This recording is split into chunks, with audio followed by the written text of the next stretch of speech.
আরেকটি স্বৈরতান্ত্রিক ব্যবস্থা, আরেকটি ফ্যাসিবাদ বাংলাদেশে আসবে না, তার সকল নিশ্চয়তা, তার সকল রাস্তা আমরা বন্ধ করেই সামনের দিকে এগোবো।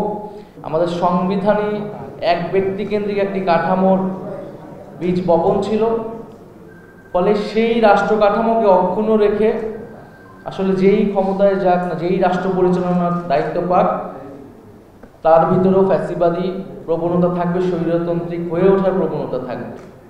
যে আকাঙ্ক্ষাকে বাস্তবায়নের জন্যই রাষ্ট্র সংস্কারের কথা বলা হয়েছে এবং অন্তর্বর্তী সরকারের পক্ষ থেকে যে জাতীয় ঐক্যমত্য কমিশনের উদ্যোগ নেওয়া হয়েছে, সে উদ্যোগের জন্য আমরা এবং জাতীয় নাগরিক পার্টি এবং বাংলাদেশের জনগণ বরাবরই আপনাদের প্রতি কৃতজ্ঞ। এবং আজকে আলোচনার জন্য আমাদেরকে আপনারা আহ্বান করেছেন, সেই জন্য আন্তরিক ধন্যবাদ জানাচ্ছি। জাতীয় ঐক্যমত্য কমিশনের সহসভাপতি আলী রিয়াজ স্যার উনিও আলোচনায় বললেন যে আজকে আমাদের এই বসার প্রেক্ষাপট আসলে 2024 সালের জুলাই মাসের গণ অভ্যুত্থান, যে গণ অভ্যুত্থানের মধ্য দিয়ে আমরা 16 বছরের একটি ফ্যাসিস্ট শাসককে পলায়ন করতে বাধ্য করেছিল এই বাংলাদেশের জনগণ, এবং হাজারো মানুষের শাহাদাত বরণ, হাজারো মানুষের আহত হওয়ার বিনিময়েই আমরা আজকের এই প্রেক্ষাপট। জাতীয় নাগরিক পার্টি সেই জুলাই গণ অভ্যুত্থানের ধারাবাহিকতায় একটি নতুন রাজনৈতিক দল হিসেবে আত্মপ্রকাশ করেছেন।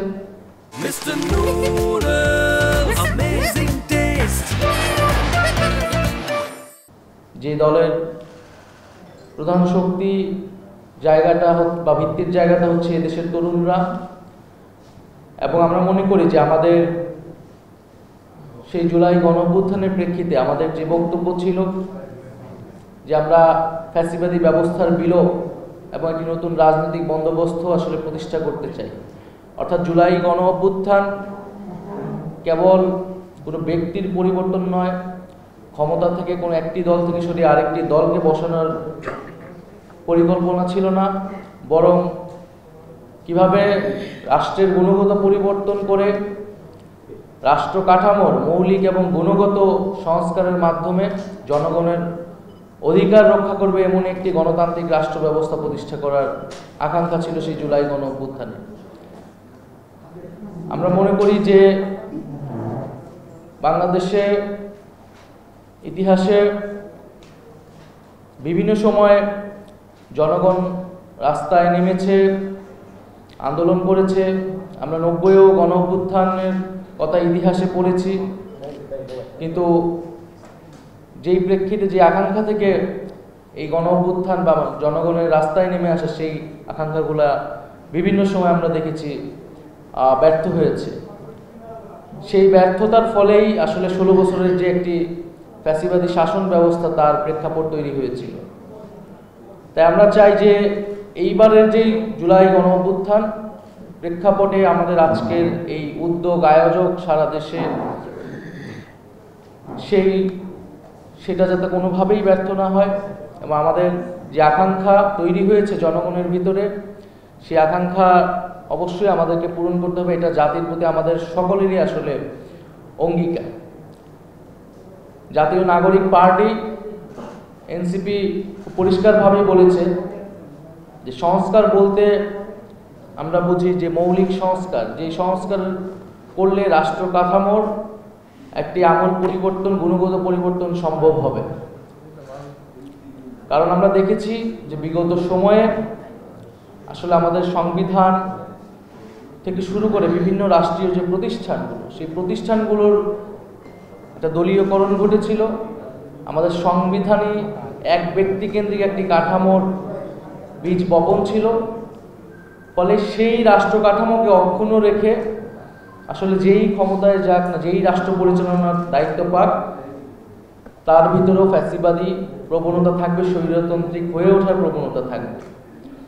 সেই জায়গায় রাষ্ট্রের মৌলিক সংস্কার, সেক্ষেত্রে আমরা সংবিধান, প্রধানমন্ত্রীর ক্ষমতা, বিচার ব্যবস্থায় নির্বাচন ব্যবস্থা ইত্যাদি বিষয়কে আমরা জাতীয় নাগরিক পার্টি বিশেষ গুরুত্ব দিচ্ছি। জাতীয় ঐক্যমত্য কমিশনের পক্ষ থেকে যে সুপারিশসমূহ আমাদের কাছে পাঠানো হয়েছে, আমরা সেগুলোতে আমাদের মতামত দিয়েছি। অধিকাংশ ক্ষেত্রে আমরা একমত হয়েছি, যেসব জায়গায় আমরা আংশিক একমত বা দ্বিমত আমরা সেখানে আমাদের মন্তব্য বা আমাদের সুপারিশ আমরা সংক্ষিপ্তভাবে দিয়েছি। আজকে হয়তো আমরা বিস্তারিত আলোচনার সুযোগ পাব।